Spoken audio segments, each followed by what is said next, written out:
పర్యావరణ పరిరక్షించేందుకు ప్రతి ఒక్కరూ తమ వంతుగా కృషి చేయాలని శ్రీ సిద్ధి విఘ్నేశ్వర ఉత్సవ కమిటీ నాయకులు రామచంద్ర అన్నారు.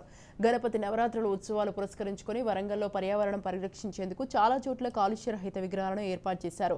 రామన్నపేటలోని ఏకశిర యూత్ అసోసియేషన్ ఆధ్వర్యంలో పోక వక్కలతో చేసిన విగ్రహాన్ని ప్రతిష్ఠించారు.